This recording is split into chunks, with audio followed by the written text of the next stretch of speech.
Okay, folks, you're very welcome to the Locker Room podcast brought to you by DD Sports Science. If you're looking for any of our materials or you want to find out any more about our resources, head over to our website www.deelysportscience.com. I'm delighted to be bringing you this ladies Gaelic football review this evening of the All-Irelands. We've two very special guests with us on tonight. We've Darren Greenan, the Monaghan senior manager, and we've Stephen Duff, the Laois senior manager. So two guys with plenty of experience.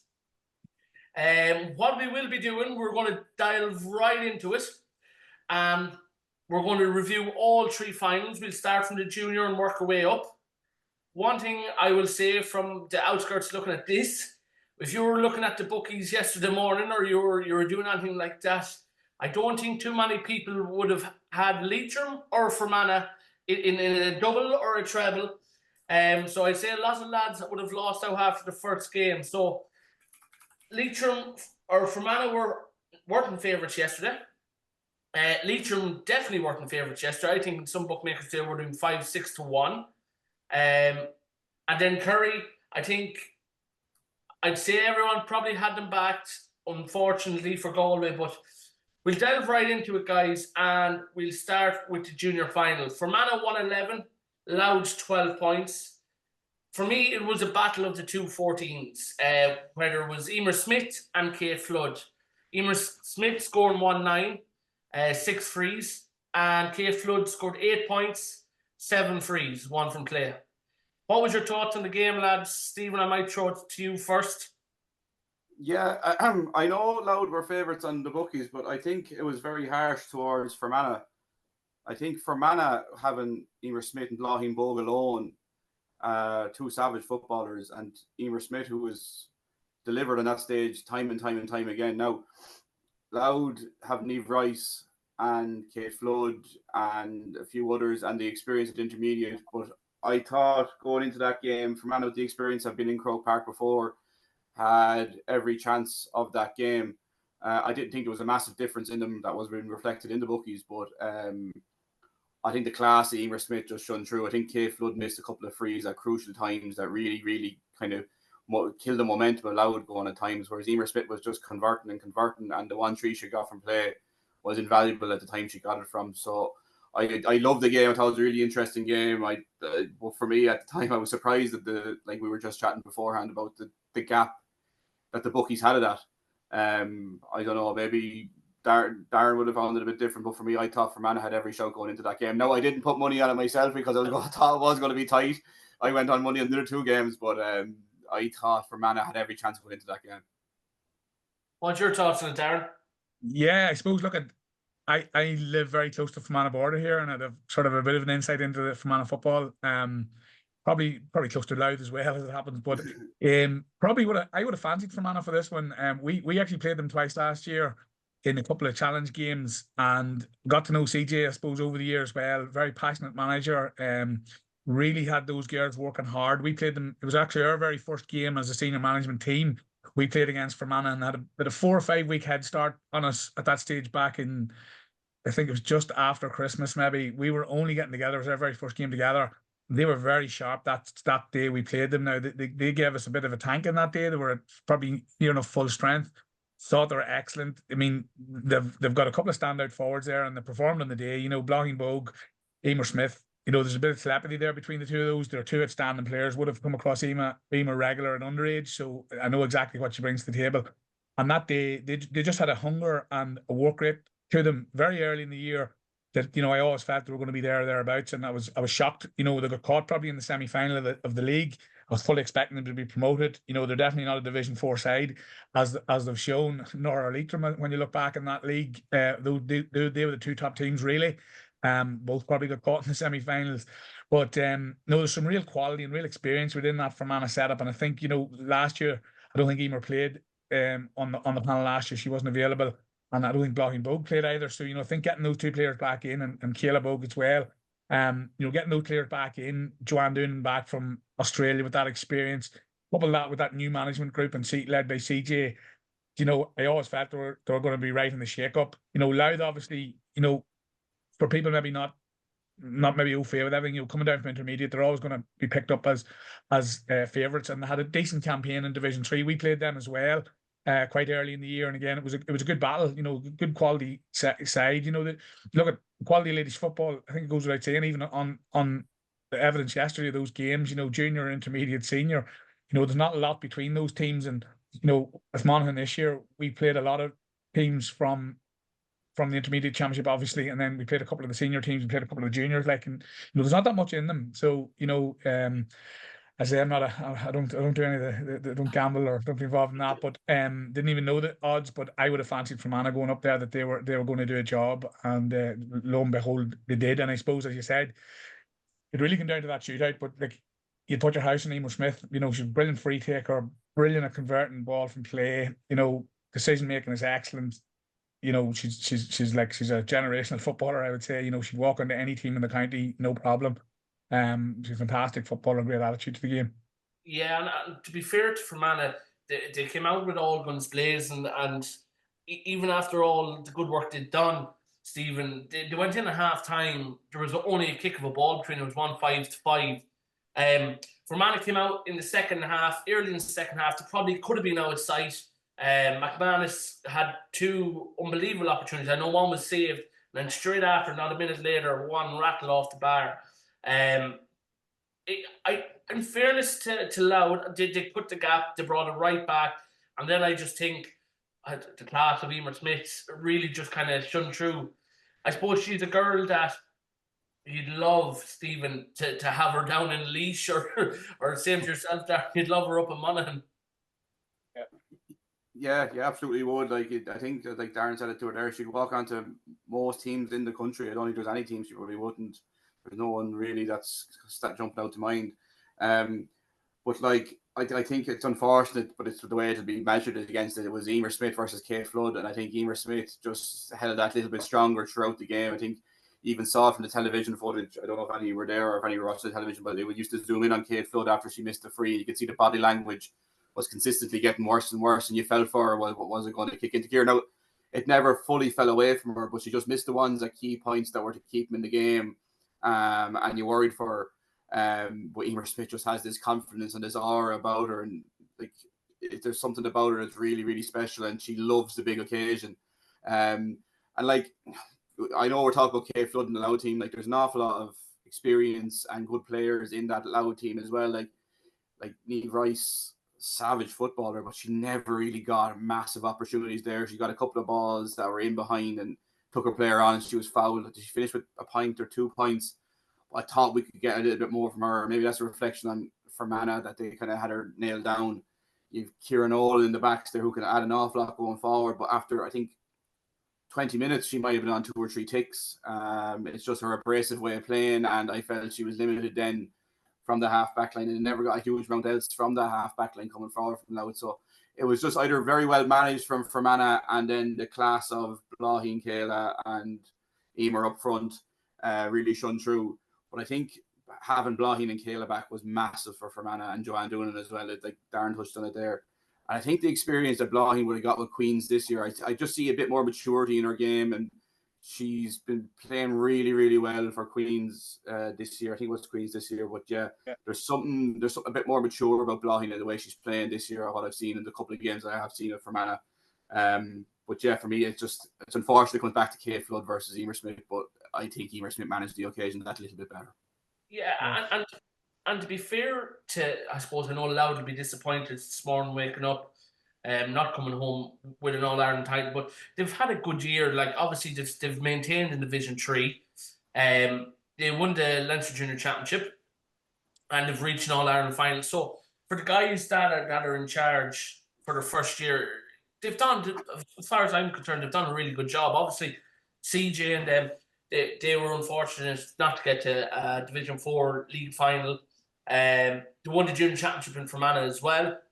And obviously, they came out with the fruits yesterday with the All-Ireland. So there are probably 2 teams that, I suppose, Darren, they'd be respectively happy enough. Obviously, I know Louth will have the disappointment of yesterday, but you'd expect Louth, it's been a good year for them all around. Yeah, no, absolutely. And again, I probably got to know Paul Hanlon down there as well. And I know I was speaking to Paul a number of times during the league, and they were very competitive in that league. They left a few games behind them with a few contentious refereeing decisions, maybe in some of the games. I know Paul wasn't too happy with some of them. Whether they got a draw with, I think it was draw with Clare. They got a couple of good results and good close contests with some of the the top Division 3 teams. So while they ended up sort of struggling in the last couple of weeks just against relegation, and they came out on top of that, and that was good for them. Probably didn't deserve to be down that far. They could have just as easily been up around that top end of Division 3. So, Louth are no bad side. And I mean, when you think about it, there was a couple of big decisions, a big moments in the game that probably just didn't go Louth's way. There was probably a decent enough penalty shout where I think it was Lucy White was going through. She was possibly fouled twice in the box. There was a foul given just straight after it for a very minimal amount of contact, less so than what she got in the penalty incident. That would have been a big moment if that penalty had been given. I know we're talking about Katie Flood and the freeze, but there was also a massive opportunity where they got a turnover and a kick out, and Katie lashed it over the bar. Very surprised. I've seen her playing soccer as well, and some of her experience, I was very surprised she didn't roll that one into net or just take it a few steps further. Couldn't believe it went over the bar. That again was a massive moment. So they're right in the game. Right up. During that second half, in fairness to them, they probably had, I didn't see any possession stats or whatever, but I mean, they probably had the lion's share of possession in the second half. The difference was, when the ball went up the field, Eimear Smyth just doesn't miss. In those situations, you get her the ball in the right situation. She kicked 2 or 3 scores at vital times where Louth had maybe just missed, or Louth had got it back to 1 or got it back to 2, and suddenly they got the ball to Eimear. Suddenly 2 became 3 and 1 became 2, so there was those couple of moments. So, when Paul and the lads look back at it, there were definitely moments where they could have bridged that gap. There was, I say, a couple of big calls just at vital moments that maybe just went against them. Yeah, and the one thing about the junior championship, especially this year, it's probably been more competitive than it's ever been in terms of you've Louth down there, you have Fermanagh Grap coming up, you've Longford down there, Sligo are down there, Limerick are down there. They're just, I suppose, teams that have been either in the last year or two have been either intermediate or have been contesting All Ireland junior finals. So I suppose I would say junior and intermediate, they're two minefields really to decide who's actually going to come up out of them. Yeah. And you've Antrim going down there next year. Antrim were relegated from intermediate. And again, Antrim will be back. Antrim had a poor year this year. There's quality in Antrim again. We would have come up against them a lot of underage over the last 4 or 5 years.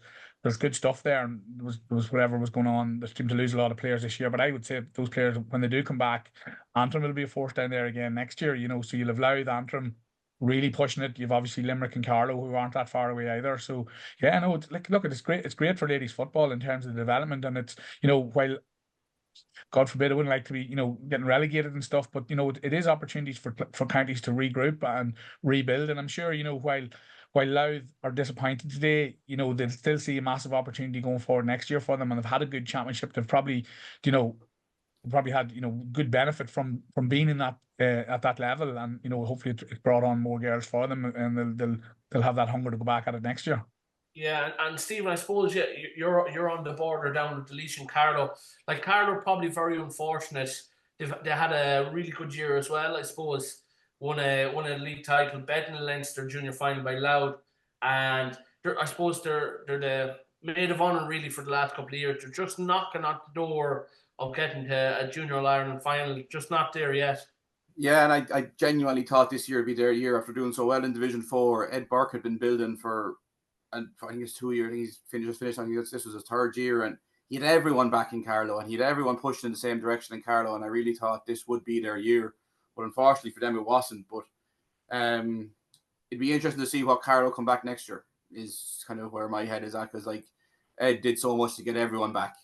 Whether they can hold on to everyone all the time in Carlow is probably the big question that they struggle with at times. If they do, they're definitely a force in junior, because the likes of Sarah Dial, Clean and Shea, they're savage footballers, and they're a handful for any full back line. So yeah, it'd be interesting to see. But like you, I thought Carlow would be thereabouts this year, and another semi-final they've fallen at. They were hoping to get at least one step further. But yeah, interesting to see what Carlow come back next year. Yeah, guys, we're going to move on to the. Can you hear me all right, Yeah. lad? Yeah, perfect. Yeah. we're going to move on to the intermediate final, guys. Same thing. We're going to, I suppose this is actually an unusual one, and just doing a tiny bit of research here. These both, similar to the men's All-Ireland final, they both came from the same championship group. Yeah. Leitrim beat them in the group by a point, as far as I'm aware. Yeah. And then obviously to reach the All-Ireland intermediate final as well. For Leitrim, it's their first All-Ireland final since 2007, since they won it. So and I think this is only their second time they've actually won it. So I was only looking there through social media before I hopped on the call. They're celebrating like like there's no tomorrow, to be fair to them. Looking at this, and we were talking earlier about, like, Leitrim was huge outsiders going into this game. But why? I don't know. I suppose Well, reaching All-Ireland final, they have to be considered. I couldn't believe it. But the players they have, you're looking at Michelle Guckian, one of the most accurate footballers that there is. You have Leah Fox on the bench. When I saw Leah was even on the bench, I was like, God, now I know she's carrying an injury. Sarah Reynolds, Alva Clancy, Myrn Devani, like, there's some really good footballers in Leitrim. I think it's the reputation precedes them. But it's just mental to think that a Division 4 side next year are also going to be playing senior next year. And I don't know whether that's ever been done before, but I think there's probably one more mad thing to call out is how little league form translates into the championship, or how little league, or maybe how much more important is peaking in the ladies' championship than it ever has been before, because Galway and Cork got relegated out of Division 1 and both made All-Ireland semi-finals, and Galway got to an All-Ireland final. You have Leitrim still stuck in Division 4, getting to an intermediate All-Ireland final. Did Tyrone get out of? They got to Division 2. No, they were bet by Kildare. Yeah. They're promoted. Yeah, they were promoted up. Yeah. So, like, you're looking at saying,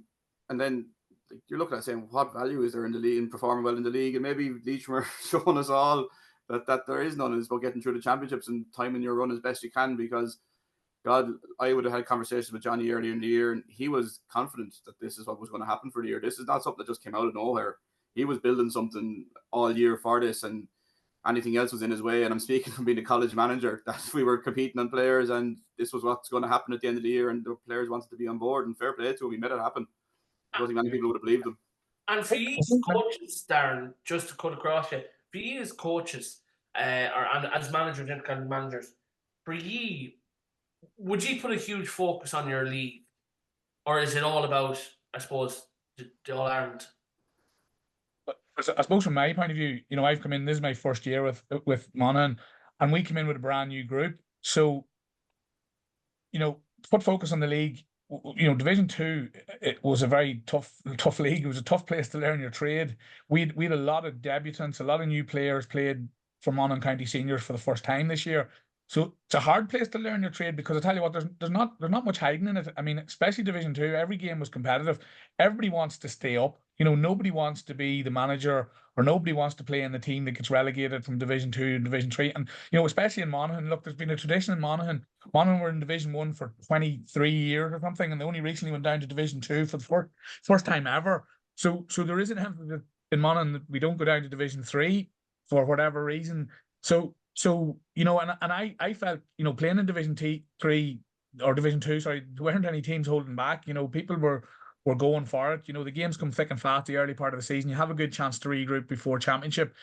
So, for me anyway, just looking within my own bubble, we definitely took the league serious. We had it. Now, in saying that, we were also had to try things out. We had to try players. We had to learn what worked for us and what didn't, what players were capable of and what weren't. We had that challenge of trying to balance, inter-county panels with inter-varsity competitions and stuff like that, and a bit of a pull on some of the players.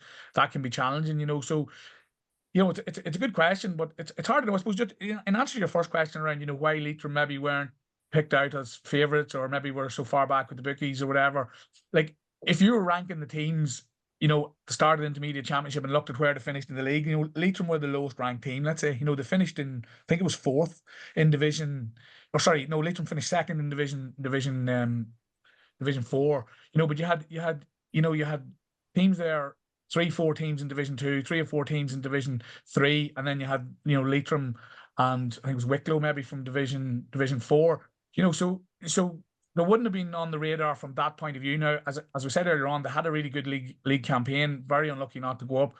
Suppose then, when you looked at it as well, the noise was coming in that championship. You know, while Leitrim beat Tyrone in the group stage, that was probably a little bit of a shock. You know, Tyrone were 9 points up at half time in that game and probably cruising, and ended up losing the game. You know, high score, I think it was 5-8 to 4-12 or something like that. Yeah. You know, Tyrone probably felt, and again from some of my own connections, you know, they probably felt they were caught a wee bit that day, just caught on the day. They probably felt, you know, Leitrim, you know, won't cause them too much damage. You know, we played Clare in the first game. Clare were fairly hot, you know, Down were right up there.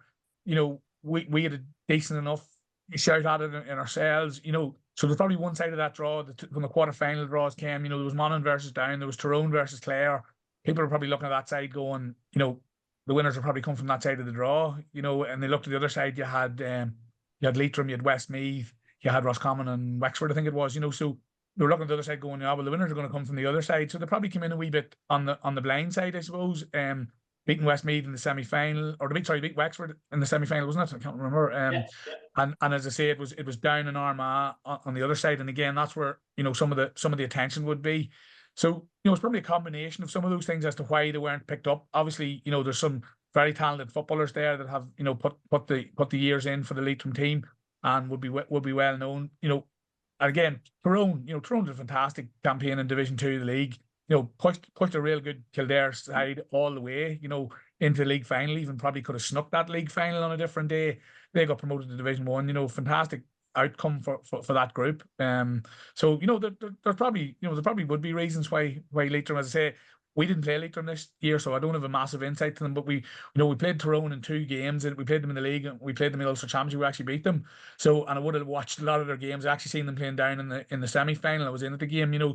So I would have the right insight into what Tyrone were about. And look, I fully expected them to beat that Leitrim team without having seen it. I just thought Tyrone had a lot of quality players. You know, on the day, look, they're bound to be devastated this morning, you know, or this evening. They probably feel they've left it behind them. They probably didn't perform. They definitely didn't perform as well as I'd seen them in a lot of their games this year. And look, they will be disappointed. There's no doubt about it. But you know, that's why we all love football. You can't predict it. And like, I suppose for the first 20 minutes of that game, being Leitrim Tyrone, it was nip and tuck. But after Leitrim kind of got a bit of rhythm to kick 1, 2, 3 points unanswered, 4 points unanswered, I think. And me, once they got into the second half, it seemed, I suppose, completely in control for the first 20 minutes of the second half. Then obviously the last 10 minutes, in fairness to Tyrone, like, they showed character to draw right back. And to be fair, they could have easily brought it to replay extra time, like the last minute chance to kick the ball and it's staying wide. I suppose like that's the joys of sport as well. But you have to admire Tyrone's character, but as well, on the opposite side of that, Stephen, like, to be fair to Leitrim, they were dominant once they got rhythm, like from the maybe 10 minutes first half and then the 20 minutes into the second. I think at one stage they were 6 points up. Yeah. 6 points up in the maybe 10 minutes after second half. And like Alva Clancy was slotting points for fun at times. She was wearing 12, but she was like a lone forward inside in her own, and they were finding space in front of her left and right, and she was taking the ball on the laterally. Huh? She scored 2-3.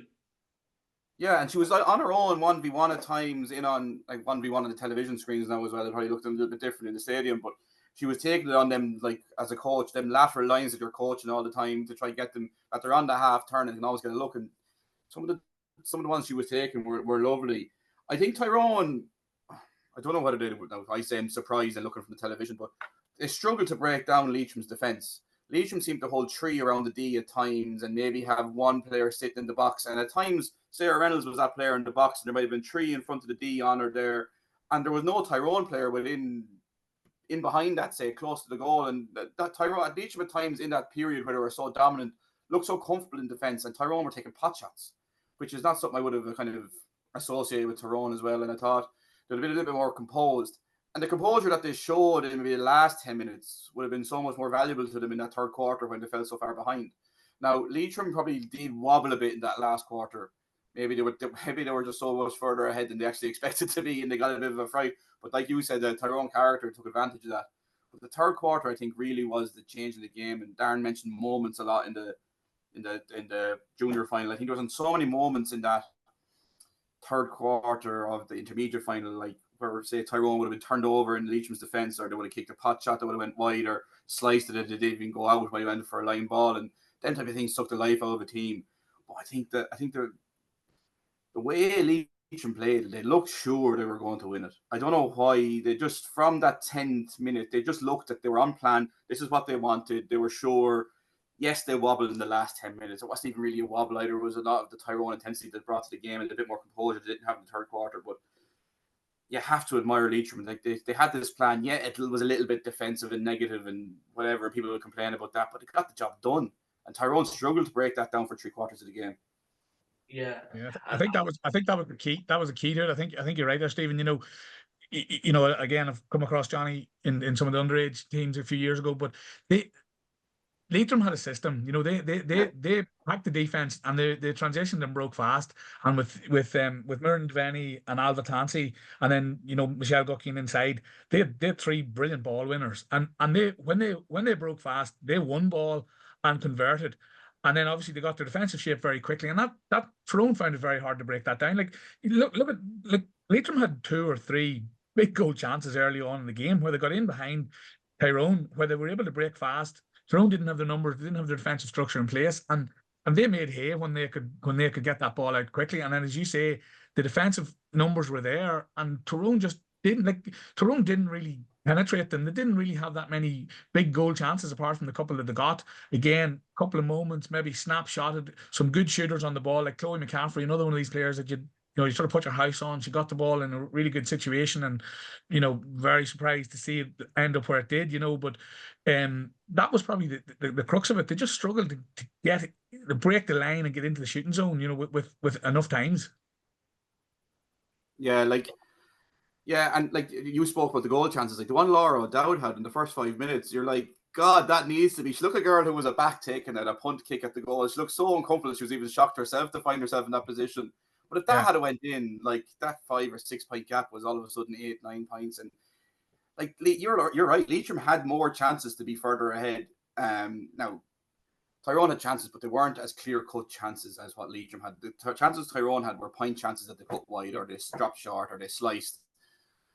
It was an interesting game. I just didn't expect that lack of composure from Tyrone. I thought that they would have been dogs for the hard road of coming across that style from previous years, and they would have broke it down, because it didn't even look to get too much of an attacking shape to even when they did meet that and have to build a slower attack. And you talk about the old ones like the high and wide and maybe getting a couple more players ahead of the ball. It didn't seem to have that. And again, we're looking on the television screens, but the ditch didn't seem to get that. It was hit a tackle, come back, and if there was a shot on, we'll take the shot. And it just looked a little bit impatient. And whether it was the big occasion, I know they've had an awful lot of turnover the panel. That maybe not many of them played in Croke Park. Like the last time they played in Croke Park would have been the league. Excuse me. But maybe before that was in 2017 or 2018. They were in an intermediate final as well. Yeah, I think they beat Mead, was it? In 2019. Yeah, they beat Mead, and before Mead went on their run. Mead, then Tipperary beat Mead, yeah. So yeah, but you'd have to wonder, like, but just that they didn't settle into the, like, they could have seen what was called, like, everyone knew what was coming from Leitrim. That's the way they've been playing all year. That's the way they've been coming. Surely there was a plan, right? We're going to meet these. Let's set it up. We're not going to get there ahead of them every single time. Let's set up. Let's get ahead of the ball. Let's get high and wide, and let's get loads of fast ball movement. Don't get caught in the tackle. Don't hit contact. Let's keep moving the ball. Even Johnny talking after, he was like looking about us not losing the ball in the contact, and it just didn't seem to play true on the Tyrone part of what was expected of them, because it was kind of clear what coming into that game, what they were going to meet. They were happy to take pot shots from far out, and it just didn't work for them, and they didn't convert enough of them. I think they'll probably rue them chances now today when they're in the pub drowning their sorrows. I'd say they'll talk an awful lot about. But I think there was a stat that went up on the screen. By half-time, might have been 11 or 12 wides, or maybe just after that. Yeah. It was a big number of wides, and you can't afford that in an All-Ireland final. You can't afford that in any final. It's about winning it first and making sure that you're not ruining them chances you miss. If I was to ask both of you guys for clear of the match in the All-Ireland final, and your own opinion now, obviously there's different reports out. But if I was to ask you both of yourself, who would you have given it to? In the intermediate? In the intermediate, yeah. I don't mind going. Well, I suppose I thought funny a player I didn't really know that well. I thought Muireann Devaney was excellent for Leitrim, great outlet for the ball, won some of her own ball really well, especially in the first half when they were trying to put a stamp on the game. So I thought she was particularly impressive for somebody who I hadn't actually seen playing much before. Alva Clancy I sort of knew of, but thought Muireann Devaney was excellent. Yeah, I think Muireann Devaney, and just to kind of keep it interesting, I thought Sarah Reynolds from wing back was really good. She got injured halfway through the second half, and now my Irish isn't great, but I think the commentator said this would be a worry if she had to go off, and I was like, yeah, because on that counter attack she was killing them with her pace and her direct running. And I know her from DCU. She kind of showed us this year something we weren't really expecting. It's her direct running from deep that can really catch teams. She just goes and she gives and she goes and she's just not going. And in that kind of transitional game and in traditional moments that Leitrim were kind of relying on, she brought them so much firepower. And I think it went a little bit unnoticed because she didn't end up at the end of all the attacks. If we were to watch it back, I think she started off with attacks. I think Muireann Devaney and Alva Clancy are the obvious ones, but for an unsung hero type of performance, I think Sarah Reynolds is in there with a shout from wing back. Thanks for that, guys. We'll move on to the senior final. I suppose before we go into it, within the excitement we had in the junior and intermediate, to be fair, I was actually really hoping that the senior final was probably going to live up to the two previous games.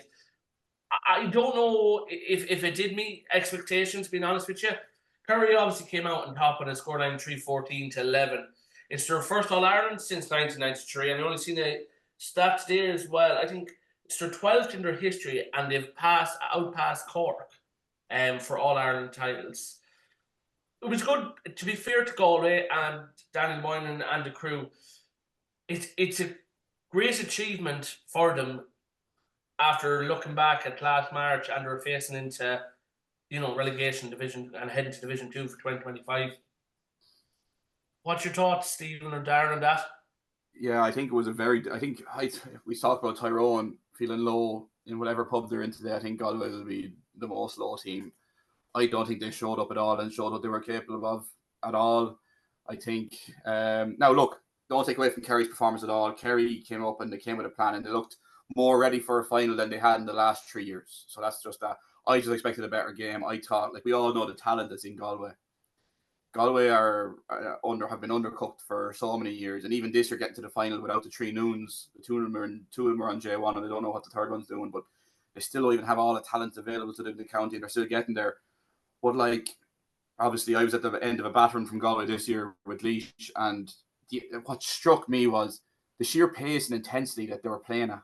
And we saw that again against Dublin, that Dublin couldn't really handle the pace and intensity that they were playing at. They were such great runners of the ball. You look at Olivia Dively, Louise Ward, Nicola Ward, Alva Daver, and Niamh Dively, Charlotte Cooney from wing back. They got real direct runners in that middle third. And then they got some nice forwards up front that are well able to finish. And I came to that final. I was like, God, I said, if Galway can start well, Kerry could crumble. And that's how I thought this final might play out, because Kerry had been in finals before and they hadn't performed at all well in finals. And if Galway were to get ahead of them with their power and pace, you'd worry for Kerry. But Christ, they couldn't have went any more the opposite. And Galway couldn't get a footing in the game at all. And that intensity and speed that we'd seen and we'd associate with Galway teams just didn't come at all. And you'd wonder, was it just a total underperformance? Obviously, Kerry in defence, her name is the fullback that got the player of the match. She had an immense game of fullback. I think they had an awful lot of their job was done very, very well, and the matchups were perfect. And then you got the likes of Danielle O'Leary shooting the lights out, Louise playing well, and Lincoln play, and then Hannah Donoghue being able to come on and score a goal, and all that type of really work. I just was so disappointed in Galway. I thought there was a really classic All-Ireland final there for the taking, and it just didn't live up to it, unfortunately. Yeah, probably the same on my side, I suppose. I think it was one of those classic games where I think, for Kerry, I think everything just clicked. They really were workmanlike, if you use that term, but they just went about their business. All of the players probably performed at as high a level nearly as they could. So, you talk about going out and winning battles and players, performing on the big day, especially with the forward. I thought the forward unit was excellent. They made some really good decisions on the ball. We talked about, Tyrone maybe snapshotting and maybe taking bad decisions. I thought Kerry's decision making on the ball, especially in the forwards, was excellent. They took some very simple scores by moving the ball at the right time. And that opening, 15 minutes, Galway probably missed a couple of opportunities. And as you said, Stephen, they needed to get the start. And unfortunately they didn't. And psychologically that maybe went against them a little bit. They probably, as you say, couldn't get the foothold. And I think, look, the killer was the goal just on half time. You could have said to yourself, if they went in 8-3, they had a fighter's chance, but I think the goal probably just knocked the stuffing out of them just before halftime. I know they maybe got the first two scores after halftime, but 1-8-3 is a tough score to win at halftime on. And they probably never really recovered from that first goal. And as I say, Kerry just kept it simple. They just kept the intensity high, the work rate high. Really good decision making on the ball. I thought technically Kerry were excellent. They didn't cough up possession. They kept possession. They made good decisions on the ball. They weren't looking, they weren't looking for one girl to try and get a score. It was, shared around. They were happy to move the ball. There's a couple of girls coming in and made the difference. But again, defensively, excellent. Kayla Cronin hadn't seen much for her. Seen her. I thought she was excellent against Armagh in the semi-final as well. So fantastic game, and great to see a full back getting player of the match. On a winning team, but fair play to her on that. But yeah, no. So I just thought everything seemed to click for Kerry on the day. Yeah. Yeah, and even I suppose for Louise, I was delighted, and I seen they made a good spot of it on social media today. I was delighted for her to finally get across the line and get an All-Ireland medal in her back pocket. And to be fair to her, in the first half, she was probably the difference when Galway and Kerry, they were trading scores early, and she kicked, she was involved and kicked. There were 5 points there, and they opened up a 5-point gap, and then obviously the goal came in. Kerry did, to be fair, you'd have to say, they probably steam trained through the second half. One thing I suppose for me that same thing we're talking about social media, and I was listening to, I think it was Declan Quill, the John Kerry manager, and he was saying that after last year's All-Ireland final, I don't know if you heard it, that basically they met under the stand as a management group, and they had the decision made, they weren't coming back, that was it, done, finished. So what a year. Yeah, and you saw the emotions from them on the sideline. I think there was tears from Darren and Declan, and it's been an incredibly hard journey for them, because they didn't deserve to lose the last two finals as badly as they did. They were a better team than they had shown in them two finals, and a part of my decision making going into that final was Kerry struggled to show up in finals, and that could play on their minds a little bit going into this final. And if Galway were to get a good start, you'd worry for Kerry. But by God, someone said, he was a steamroll there. They absolutely steamrolled. But they played to an identity. They played to, for the first minute, they played to a Kerry way of football. Yeah. There was one score, I'm going to butcher this, but I think it was Danielle O'Leary finished up at the point. But it went up under the Cusick stand side of the field. I think it was kick out, 2 kick passes, Danielle O'Leary over the bar. And it was lovely to see. And even for ladies football, where the ball doesn't travel as far, but there were lovely kick passes out in front. Now, they were down the sideline side, which would wreck my head. But they were out in front, 2 kick passes, 1 inside, 1 dummy shot over the bar, and it was a lovely score. And I was like, God, they should look like a Kerry team, which probably we hadn't said for a long time. Something else probably worth calling out is Louise Mahertic is probably the best player until this year. Hadn't won an All-Ireland medal. It's probably the best player in the country to win an All-Ireland medal. It's great for her to win it. But you'd wonder, was it a conscious decision for the Kerry management to leave her out of the team at the start of the year, the group stages when they were? Because they got a much bigger spread of scores than they'd ever got in big matches. They weren't relying on Louise to get all the scores. Hannah Dunn coming off the bench, O'Leary's kicking in with score. She's come on and off as a footballer this year, Danielle O'Leary. Is it Deneen inside? Emma Deneen inside as well. So she scored 1, finished at 1-2. They're not relying on Louise and looking to her whenever they're getting bothered. They were having to take her off for 5 minutes to go and let her have her swan song. I wonder, was it a conscious decision from the lads, or whether it was just luck that they managed to develop a bit more of a forward unit. But it was interesting to see that they weren't as reliant. There's been times in finals where Louise has been man marked. Was it? I don't know who was. Sorry. 2 years ago, I think she was sort of marked out. She was out of the game.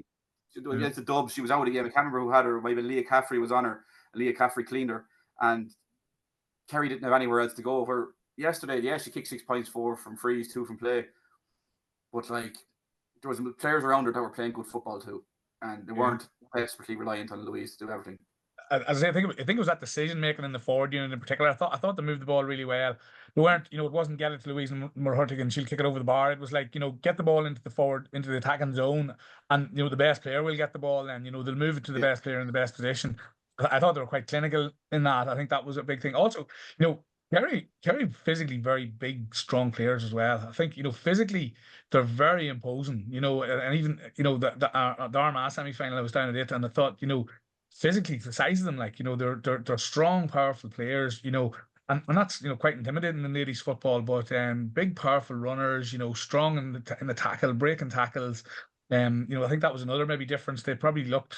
Physically, I thought they looked a lot stronger than Galway. They definitely seem to have the conditioning that maybe Galway didn't seem to have. Now maybe that's just the physical properties of the player as opposed to what was developed. But just a couple of big, strong players there that were had a big say in the game. And one thing for Kerry, and it's a base that they've had for the last 3 years, and we came across them in the college twice. Played them down in Tralee, and we played them in a Lynch Cup semi-final up in DCU as well. A cohort of them girls have remained together constantly for the last 3 years, involved in MTU Tralee, and have been the backbone of that. Like, so it's not just a case where they'll meet together on a Tuesday, Friday. Like, they're, as far as I can see, they're living in each other's pockets for, and I think that reaps rewards as well for you, because I suppose a stronger bond would be my word for it. And it's same with Louth, to be fair. They have a great relationship with Dundalk IT, and I just think it's stuff like that. It brings that extra maybe 5-10% to any team. Stephen, you're in DCU. You've been there involved. Won O'Connor Cup this year as well with DCU. You've been there a long time, but like, you have to see that. Oh, massively. Like, it's such a pivotal time in people when they're growing up in their lives. Look, there's you asked a question earlier on about whether we put a huge value in the league, and me personally, I wouldn't. I think the aim of the game is to stay in the division you're in or try to get better. Anything better is a positive, because there's so many other things that are pulling out of a player's life, one of them being the intervarsity competitions. And my line has always been that's championship, let them go and do that as best they can and come back into us at the weekend. So Fridays and Sundays we get them, and when that finishes up, we finish it up. And I think if you give players that space, you'll get it back in abundance. And that's something that I know MTU Kerry have given their players, is that space as well to go and play. Or sorry, Kerry have given MTUK, have given their players the space to do that, because our second team would have played in a Giles Cup semi-final against MTU Kerry this year. And Daniela O'Leary and all that cohort that you're talking about were phenomenal in that game. They were absolutely phenomenal, and you could see the bond. They enjoyed it.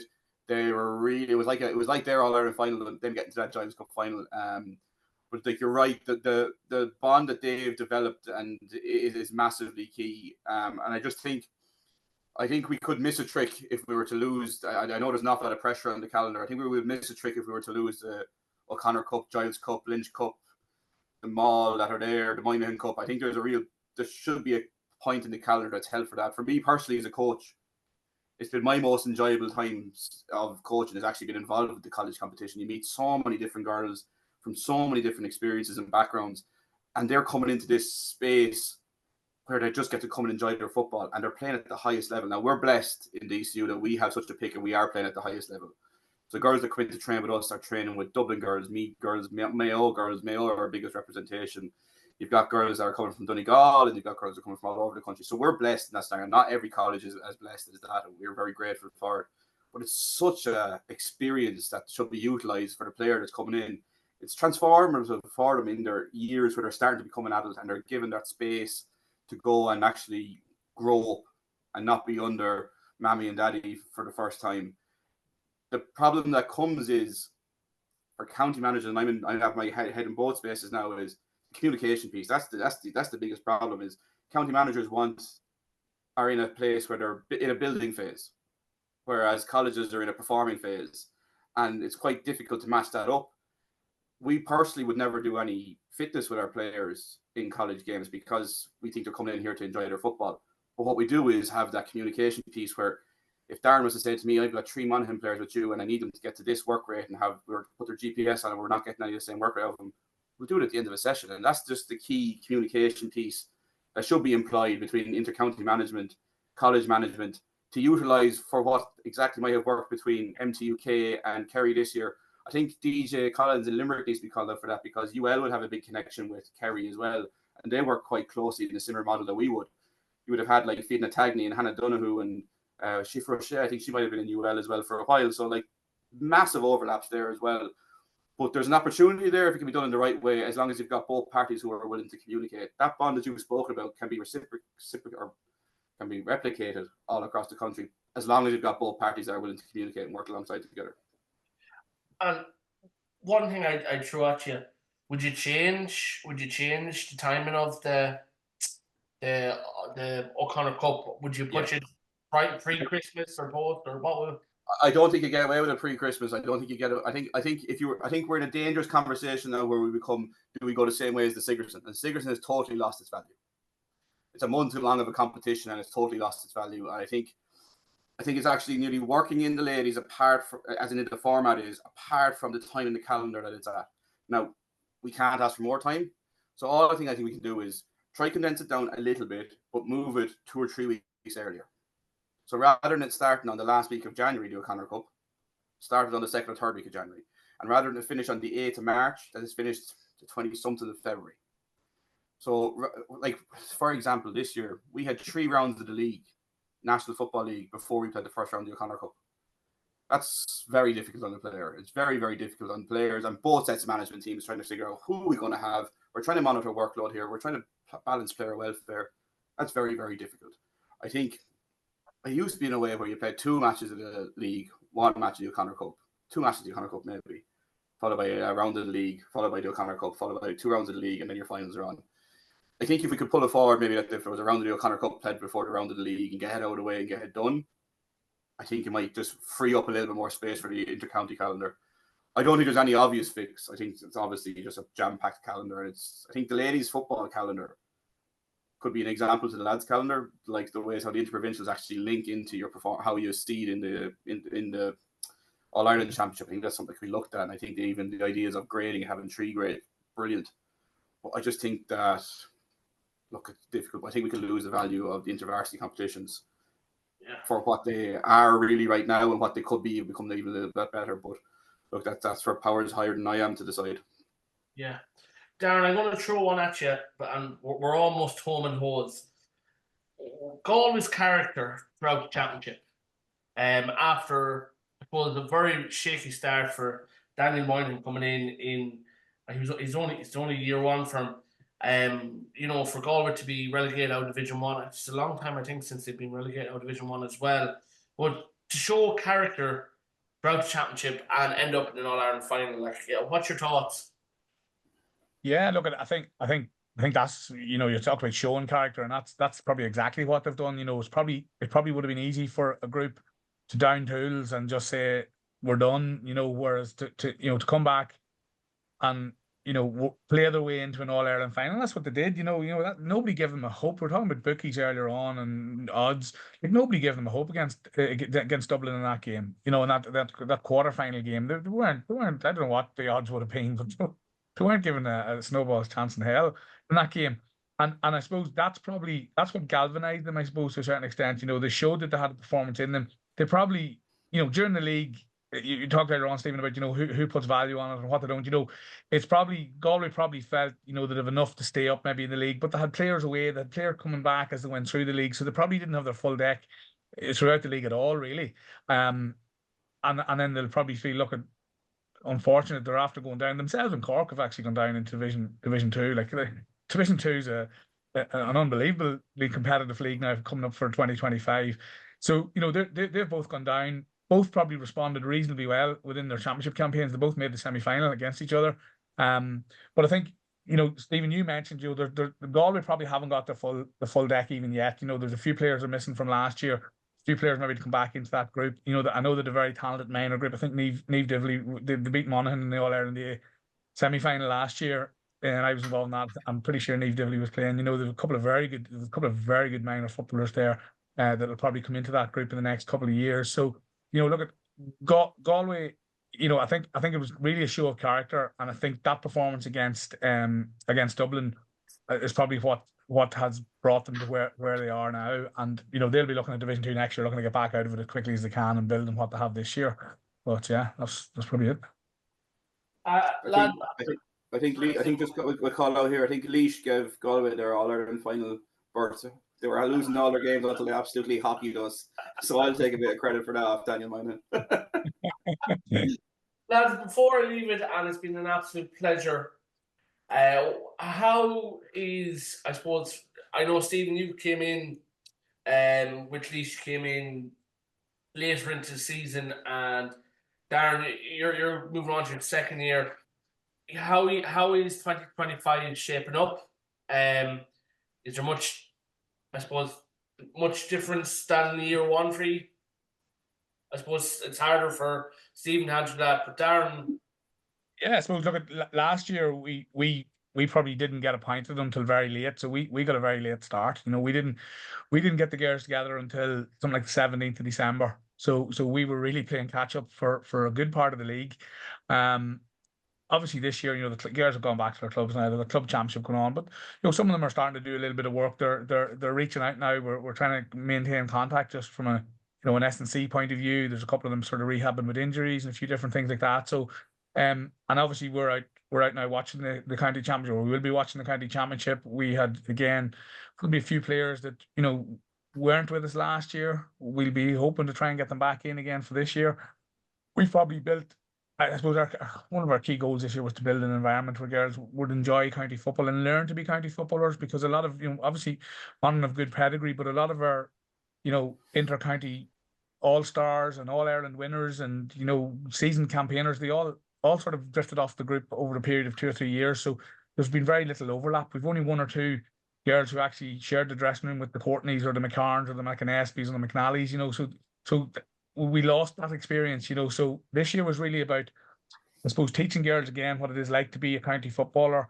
Commitment needed, you know, the time commitment needed both on the field and off the field. And I think, you know, that was maybe a bit of an eye-opener for some of them, both new girls coming in and also maybe some girls who had been there for the last couple of years but just weren't quite, you know. I think somebody made the comment, it used to be just like club training. You just threw your bag over the shoulder and you sort of came to training and threw it in the corner when you went home and lifted it again on Friday night. And I think this year, I hope anyway, they've realised that there is a little bit more to it than that. So they've been very focused on their game. We've been trying to build, you know, footballing intelligence, you know, talking about some tactical stuff and trying to get them to understand, you know, some problem solving on the field and coming up with their own solutions and stuff like that. So look, we've had a really enjoyable year. We're looking forward to getting another rattle at it and getting a proper go at it in terms of setting our preparation and setting our group goals together. So yeah, looking forward to it from our point of view. Yeah. Steve. Yeah, we're at a bit of a crossing the roads here in Laois. From our intermediate All-Ireland team that won 2022, we've only 2 of that starting team still playing. For a number of reasons, some obviously natural, some for a multitude of reasons why they're not attracted to playing for the county anymore. So we're going through a point where we want to make sure that it's like rebuilding a brand, that we want to make sure that Laois is an attractive place for players to be, understand why they're not there at the minute and try and make it better. For me, it was one of the biggest challenges, a massive eye-opener for me, taking over halfway through a season. But the credit to the girls, they were the average age of the group was 20.6, which I was shocked by. I don't think I've ever come across an inter-county group as young as that. A lot of them hadn't even played senior grade club football for their club at that stage. A lot of them have come in through minor teams and stuff like that. So it was a real credit to them to go out and the results we got were incredibly difficult. And it's hard to motivate a group after taking them kind of losses. We were just trying to build an environment and a culture where it was about them kind of marginal gains. And look, all the marginal gains that we showed up, and I was delighted they nearly did when we nearly should have beaten Kildare in that game. And we won't get down that rabbit hole, but we could have been there. We're at a point now where we've got an opportunity to rebuild. We want to kind of build a group that's about 25, 26, 27 years of age and build for 3, 4, 5 years and make sure that Laois can be sustainably successful is the kind of line that we keep coming back with, being not going to win an intermediate All-Ireland in a couple of years and then it all fall off again. But what can we do to put the building blocks in place to make sure that we're sustainably successful year on year?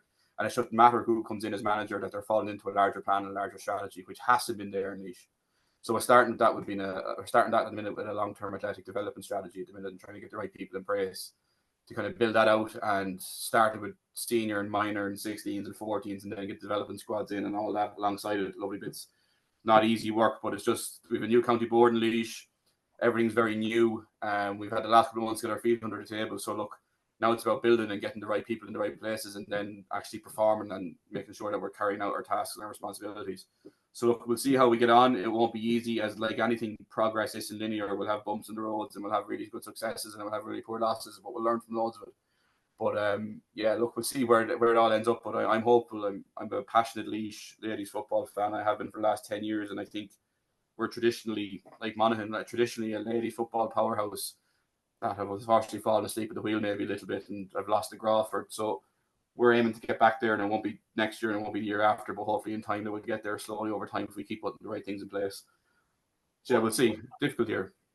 Well, hopefully, Stephen, this day next year after Ladies All Ireland final, I'll be talking to you and Darren after competing in an intermediate All Ireland final.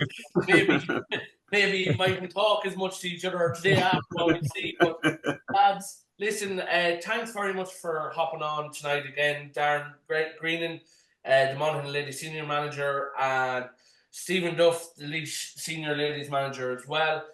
Don't forget, guys, you can log on to www.deelysportscience.com. You'll get all the information on different resources, webinars, any material you want, or even you can drop the Twitter account a message and so on. Other than that, guys, thank you very much, and we hope you enjoy the episode. Thank you, guys.